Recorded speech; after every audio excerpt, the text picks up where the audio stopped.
शिवछत्रपती महाराष्ट्र गौरव पुरस्कार विजेत्या रणरागिणी झुंजार सामाजिक कार्यकर्त्या योगिता शिर्के यांनी आदिवासी महिलेस न्याय मिळवून दिला।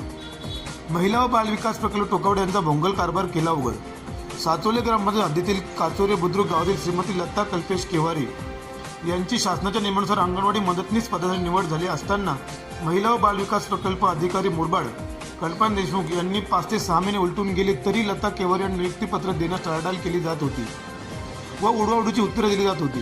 वारंवार भेट घेऊन सुद्धा नियुक्तीपत्र दिले जात नाही, म्हणून लता केवारी यांनी सामाजिक कार्यकर्ता योगिता शिर्के यांची भेट घेतली आणि त्यांच्या मार्गदर्शनाखाली पंचायत समिती कार्यालय मुरबाड येथे दिनांक 4/3/2024 रोजी उपोषणास बसल्या। तहसीलदार बुद्धी पेशानंतर प्रचंड अनुभव असलेल्या संघर्ष करणाऱ्या योगिता शिर्के शासनाच्या अधिकारी व कर्मचारी यांना सलोखी पलो करून सोडलं आणि लता केवारी यांना दिनांक 6/3/2024 रोजी शासनाच्या नियमानुसार नियुक्तीपत्र मिळवून दिले। आदिवासी महिला व तिच्या कुटुंबाला न्याय मिळवून दिल्याबद्दल छत्रपती पुरस्कार विजेत्या योगिता शिर्के यांचे सर्व स्तरातून कौतुक होत आहे।